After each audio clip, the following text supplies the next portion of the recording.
Well, thank you all for joining us today for our workshop. My name is Heather Barishka. I'm the head of research, instruction, and outreach in Wolfgram Library. I'm also the liaison to the departments in the humanities.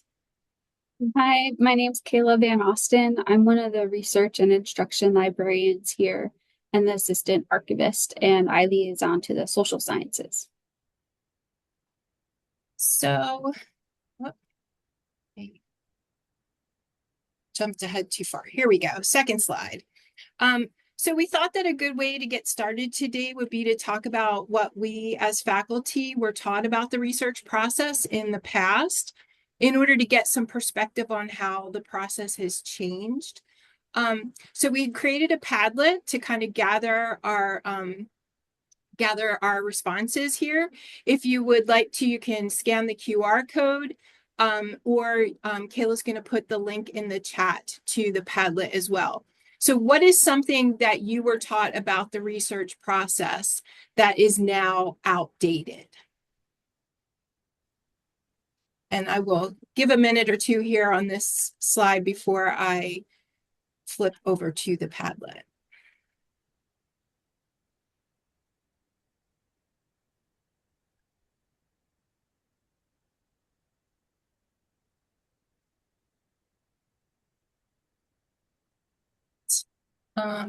So let's see, what is something you were taught about the research process that is now outdated? Oh, great, we're filling up here. A .org is more trustworthy than a .com. Annotated bib. We have a couple here about the .org. So a lot of you are onto that. We are going to talk about that today. Print more reliable than digital. Yeah. We would be in trouble now if that were the case, right, Kayla? Yes. Because so many of our resources are digital. So that would definitely be an issue. Does anybody have any other ideas? Don't ever use Wikipedia. Wikipedia, we're going to talk about that today. Card catalogs. Yes, I admit I love a card catalog and have used the card catalogs. The note cards in the little file box. Yeah, yes. like using note cards to track your sources. I remember doing that in high school. It was all very paper-based. Yeah. Yes. Great. Thank you. Yeah, this is the kind of thing we wanted to just get us started thinking about. I'll flip back to our slides. Back into present mode here. What do we mean when we talk about outdated aspects of the research process? We're really referring to guidance or approaches to teaching information literacy that are no longer appropriate or relevant, considering changes in technology and the academic environment. So we want to let you all know that we're very indebted to the work of two other librarians, Jane Hammonds at Ohio State University and Adrienne Warner at the University of New Mexico, for their work in identifying and discussing many of these outdated research notions that we're going to be looking at today. They've given several presentations over the past 2 years on this topic, and we did include links to their webinars in our references, which we will get to.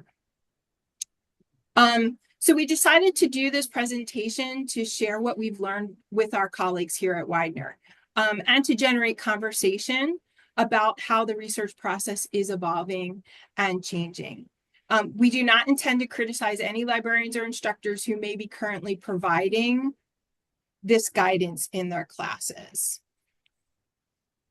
And much of this new guidance about the research process is based on skills and concepts defined in the Framework for Information Literacy for Higher Education, which was adopted by the Association of College and Research Libraries in 2016. The framework was written to address the impact of emerging technologies on the research process and information literacy. It's currently undergoing a revision process, and Kayla and I recently attended a workshop where they discussed the changes. Hold on, I still have some people entering. Okay, these 6 frames will remain unchanged, but the skills and concepts within them are being updated to more specifically address the impact of Gen AI and algorithms on information literacy. And there will also be changes to expand the inclusion of marginalized voices in the teaching of information literacy. So I'm going to cover several of the updates to the research process, and then Kayla will take over. The first one that we're going to look at today is website or information evaluation checklists, such as the CRAP test. If you'd like to take a look at the CRAP test for reference, feel free to scan the QR code. And Kayla's also going to put a link in the chat, just if you would like to take a look at it while we're discussing it. The CRAP test was created by Sarah Blakesley in 2004 and is one of many information and website evaluation checklists created in the early days of the internet. The CRAP test defines 5 categories: currency, relevance, authority, accuracy, and purpose, and lists questions to use to evaluate a piece of information, whether that's a website, an article, a book, etc. These checklists encourage you to do vertical reading by staying on the website or looking only at the information source itself to make an evaluation of its quality and credibility. And the term vertical reading refers to like scrolling up and down on a web page. And this tool used to work very well for evaluating websites. You could tell a lot from the appearance of the page or the presence of absence of contact information, for example. It was pretty easy back in the day to spot a dodgy website. But this is not the case anymore. Bad actors hire public relations firms now to create professional-looking websites that meet the criteria on a checklist, but they also might be spreading misinformation and disinformation. And print sources have also changed with the proliferation of self-published and AI-generated texts that may or may not have the appearance of credibility. So now it's necessary to use lateral reading to evaluate information sources. To read laterally, you open a new window in your browser or start an internet search if you're investigating a print source. You search on the organization or the individual behind the information and see what others have said about them by looking at multiple sources and avoiding any that are also produced by that same group. You investigate whether there's any controversy or issue surrounding the organization or the individual. If there is, it will usually surface in the Wikipedia article and or the Google results. For a demonstration of this lateral reading process, you can scan this QR code here on the slide, and that will take you to a crash course video about lateral reading. And I think Kayla's also going to put a link to the video in the chat. And I'll just pause a minute to give everybody a chance to do that if they want before I change slides.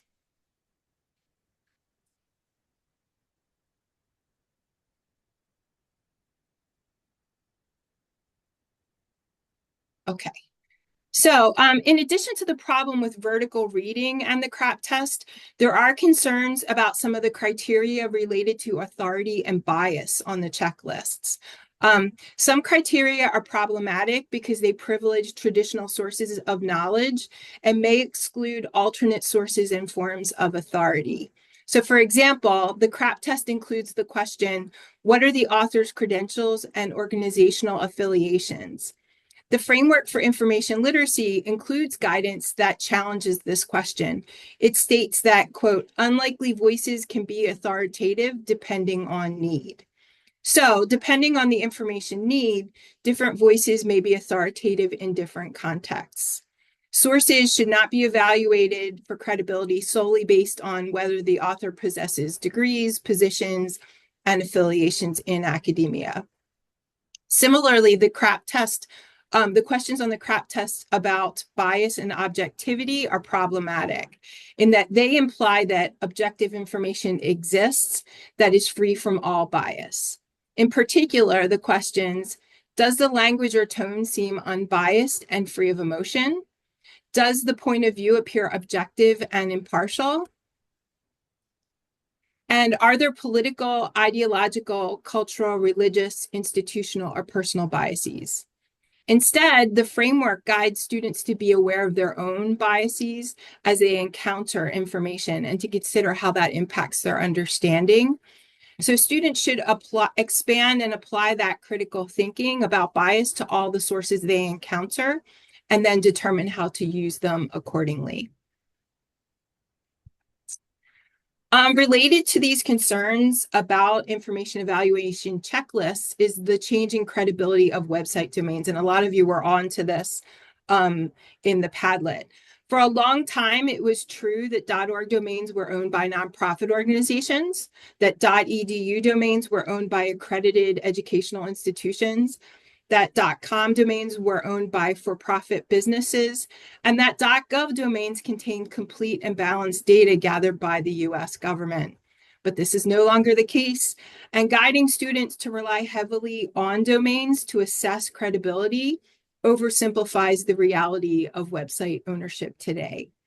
So for example, so-called AstroTurf organizations often use .org domains to appear to be grassroots organizations when in fact they're backed by corporate and political interests and use these public relations firms to create websites that will pass all of the checks on a checklist when you're doing vertical reading. To name a few examples that we use in our information literacy classes, the Environmental Policy Alliance, the Employment Policies Institute, Americans for Prosperity. Anyone can apply for a .org domain and pay a fee. There is no credibility or character test to get and use the domain. In fact, in 2019, the Southern Poverty Law Center found that 49% of websites owned by hate groups were .org domain websites. So lateral reading here again is also a useful technique for revealing the true nature of the organizations behind .org and other domains if you need to check that out. Wikipedia, that also came up in our Padlet. Wikipedia used to be one of the main concerns that we addressed in information literacy classes, but our understanding of its usefulness in the research process has evolved. Blanket statements such as "don't use Wikipedia for your research project" have largely fallen by the wayside in favor of teaching students how to leverage the parts of this free online encyclopedia that are credible. So for example, consider the role that Wikipedia can play as a research starter for someone completely unfamiliar with their topic and new to academic research. It can help students get their bearings, identify key issues, and find some initial search terms. And Wikipedia's construction through crowdsourced writing is still raises questions about authorship and authority, but it also makes it a very effective tool in the lateral reading and fact-checking process. As I just mentioned, if there's any controversy or issue surrounding an organization or individual, it will most likely surface in the Wikipedia article. The crowdsourcing aspect also adds to the value of the further reading and references section in the articles.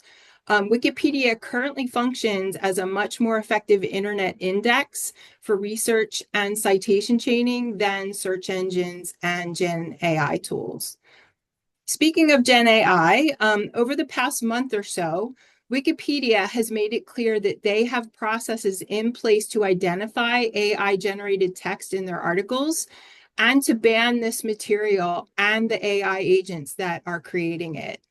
When they discovered that AI tools being used to translate articles were adding hallucinations and misinformation to the articles, they took steps to block that as well. So in a world of hallucinated and inaccurate text generated by AI, Wikipedia can play a valuable role in the research process. And now Kayla's going to take over. Yes, scholarly articles. So in higher education, we tend to treat scholarly articles as the most important source type, but should we?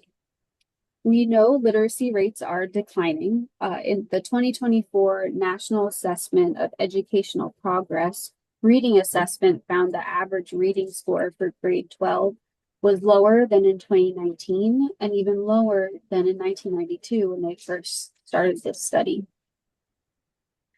Students rarely have prior exposure to scholarly formats in high school, so navigating the university resources can be new and overwhelming. That coupled with the lower literacy rates It's no wonder that first encounters with scholarly articles can leave students feeling frustrated or confused. And of course, that can lead to inhibit learning. Also, as a reminder, students are not the intended reader for these articles, other experts are. First year students don't have the skills yet to navigate, read, or comprehend scholarly articles.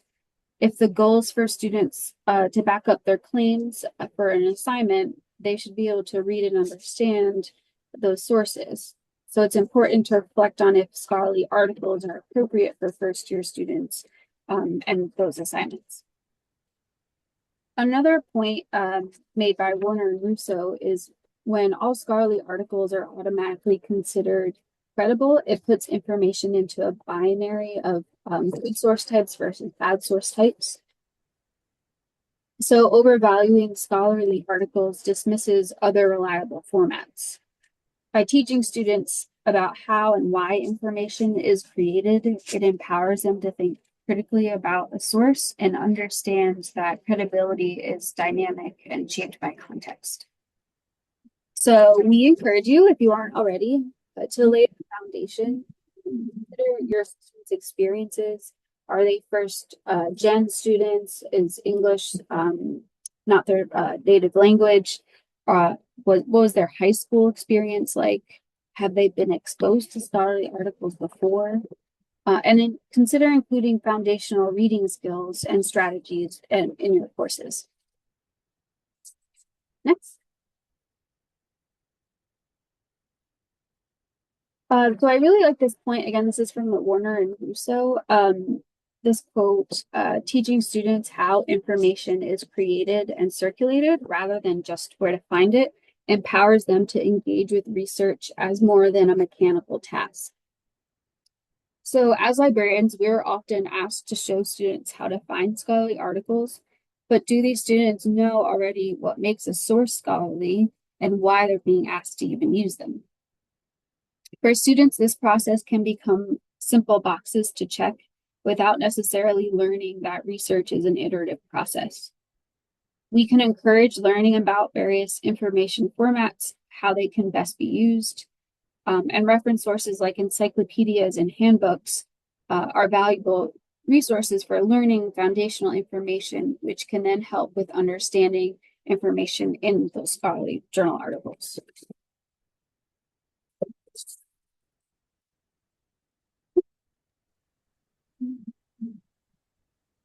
So sometimes instructors and librarians minimize the value of Google Scholar as a tool in the research process in order to emphasize the quality of library databases and perhaps to justify their cost.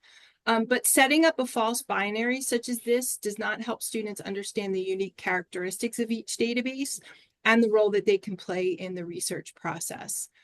Turning on the library links feature in Google Scholar with its seamless access from the search results into the paid subscription library resources can also complicate students' understanding. So it's really important to explain to students how the library links works in the broader context of the free versus the fee online sources. And a balanced presentation of the features of Google Scholar and the library databases will help students become empowered researchers who develop their own workflow, matching their information need and the research tool. So for example, you can highlight the useful cited by tool in Google Scholar to trace citations on a topic forward in time, while also making students aware that more precise searching using control vocabulary and subject headings is possible and a valuable feature in the library's databases.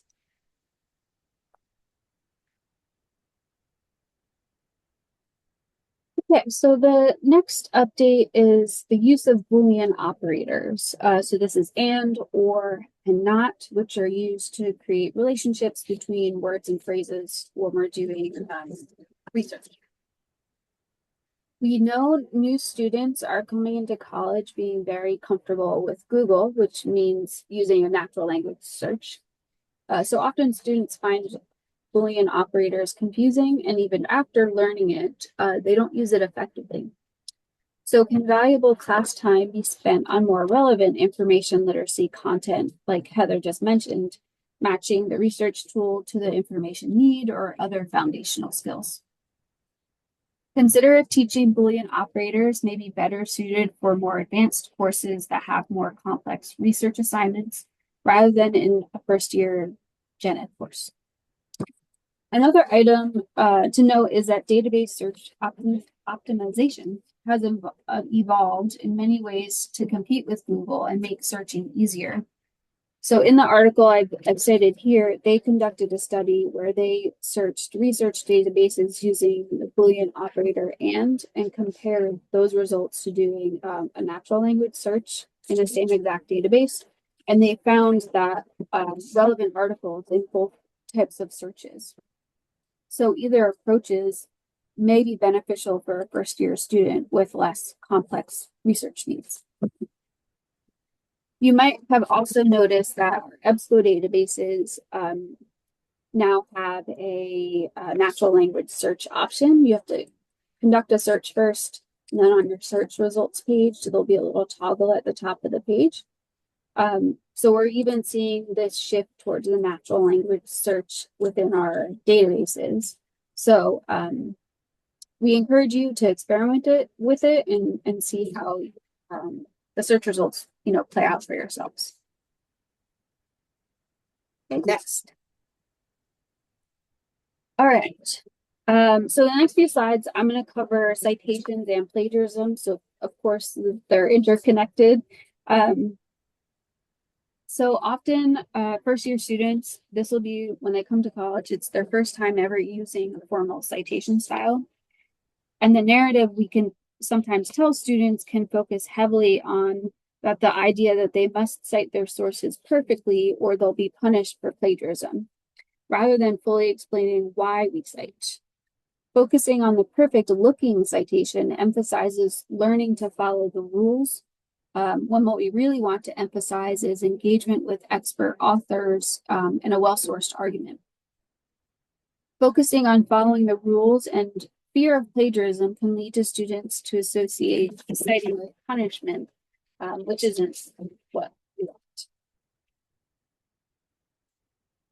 Something else to think about is that most of our students will never use a formal citation style once they graduate.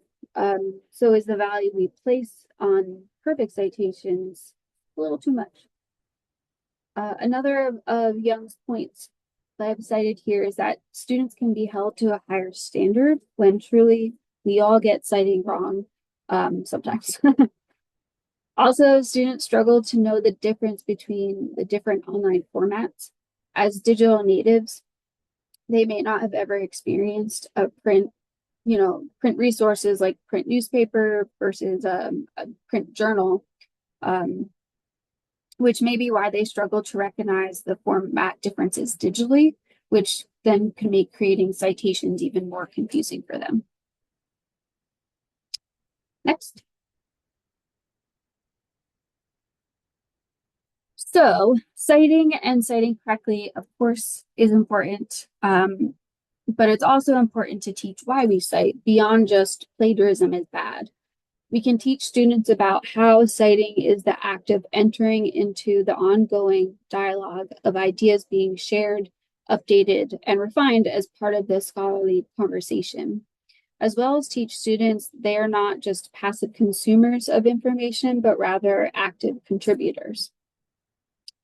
And finally, consider giving students some grace. Let them learn from their mistakes and learn to not be afraid to make it.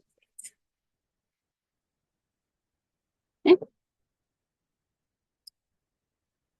All right, plagiarism as theft. Some librarians have questioned the use of the word theft when describing plagiarism, because while students understand that stealing is wrong, they struggle to conceptualize how plagiarism is stealing. When you steal, you're depriving someone of something and taking it for yourself. But often when plagiarism occurs, the author never knows. Plagiarism is also not a crime. There are no legal ramifications for plagiarism. So this metaphor can be confusing to students. Here, of course, I have the definition of plagiarism. It says to steal and pass off words as your own. I also included Widener's statement on plagiarism, which you can find in the academic integrity section of the student handbook. And in that, we've referred to plagiarism as theft. So consider how you refer to plagiarism. I know I've called it stealing many, many times too. So this is a new concept for myself as well.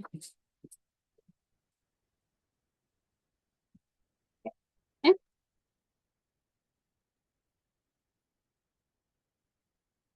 Okay. In many institutions, thoroughly addressing academic integrity is not scaffolded into student learning, and yet students are expected to know and understand all aspects. Our policy, like many others, states that Widener expects all students to be familiar with university policies on academic integrity. The university will not accept a claim of ignorance, either of the policy itself or what constitutes academic fraud, as a valid defense against such a charge. And that's taken directly from the handbook. So students are essentially guilty until they can prove themselves innocent, despite students not fully understanding what does and doesn't constitute plagiarism. Also, labeling students as thieves and professors as enforcers, or what the Cook and Cranston article referred to as a plagiarism police, does not build positive student-professor relationships. It also doesn't support student learning because students can't make mistakes and learn from them, and often first-time offenders are punished. Teaching plagiarism as theft can prevent students from understanding the value of citations and their participation in that scholarly conversation. Next. So just like what I was talking about for the perfect citations, focusing on teaching students why we cite and how students are part of that scholarly conversation can be beneficial, emphasizing that their work matters and we want to hear their voice. If you aren't doing so already, we encourage you to include foundational instruction about academic integrity into your courses. I see this as a preventative versus a reactive response to plagiarism. And we can still emphasize that plagiarism is wrong, and I think we should, while also showing students some grace.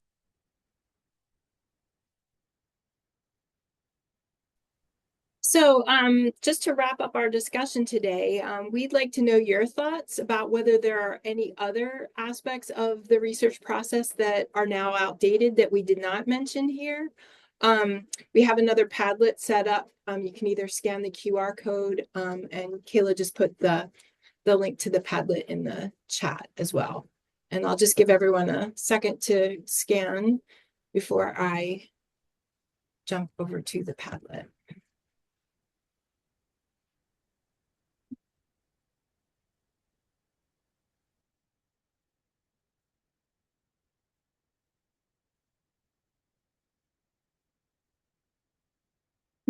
Not using AI as a search engine. Yes. Here we go. Not using AI as a search engine.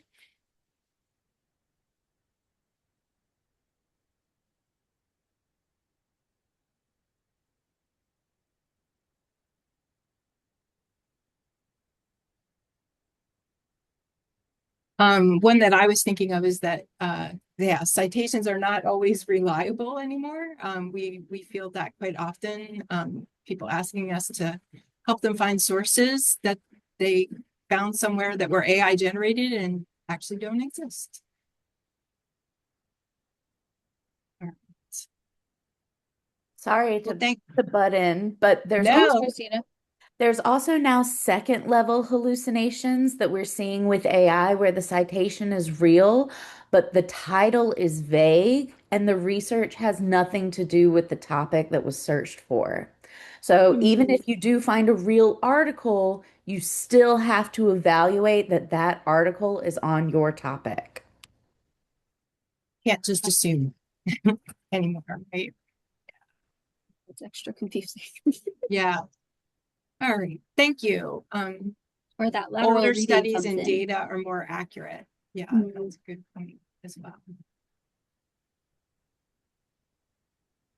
There used to be one where paid sources were always thought to be better quality as well, which is not necessarily the case anymore either. Yeah, all those open access, right? Right, exactly. So second. So we did include our references here in our slides, and we will be sending all of you the recording of this presentation if you'd like to take a closer look at the references later on. But for now, feel free to reach out to us with any questions or any questions you have now, and thank you for attending. Can we answer any questions for anyone? If anyone wants to chat about anything. Scott has his hand raised. Scott? First of all, I thought this was great. I think you hit a lot of really important points that I see over and over again, especially teaching ASC 101. Like the one thing that you didn't touch on is I've found it's really important. Students often find things that they think like are reputable, sort of distinguishing the reputation of a journal is something that is really hard for students to do and difficult to expect them to do. And like that's another piece I always also talk about. Because something like you said, beginning, things can easily pass the crap test and they look beautiful. Like wow, this is a journal. It's all official and they've got this fancy website and like it can just be junk. Yeah. That somebody paid to get published in. Yeah, and even the list that they keep of, the predatory journals is never, like they're it's like whack-a-mole, right? There's always more coming they come out so fast. Yeah. Yeah. So that whole concept of predatory journals, like students need to be aware of. Yeah. But Kayla, I really liked how you phrased the stuff about plagiarism. Yeah, I got that Cook and Cranston article. I took a lot from that. So if you want to, it's kind of long, but if you want to read it, they had some really interesting points about plagiarism. And it's also, I would say, helpful. I know I've mentioned this to Heather, like we don't see what you all are teaching your students. So it's good to know that, I know Scott, you mentioned that what you were covering in your classes. So it's also good to know, like, when we come into classes, what these students maybe have already gone over with you all as your professors. Yeah, and Heather's point about like the students, they just, it was really obvious where information came from in the old days when you walked into a library and like you picked it up. Yeah. I have students who are constantly thinking a Google search link is a reference source. Like if I click it, it will bring me to the paper that they use, but it's not actually the paper. Yeah, Kayla and I had that exact conversation about like we have the advantage and we don't even necessarily realize that we have that pre-knowledge of what these things looked like in print before. Yeah. Like we have that frame of reference, and it's really hard when everything lives digitally. But there could be a lot of value in some sort of way to assess a journal to tell whether it's, reputable, to research its reputation within the field or something like that. And just realizing that the journal's not ProQuest and the journal's not the the database library, is not the journal. Yeah. Right. And the distinction between a database, a publisher, and a journal, like nobody knows about that when they're 18. Yeah.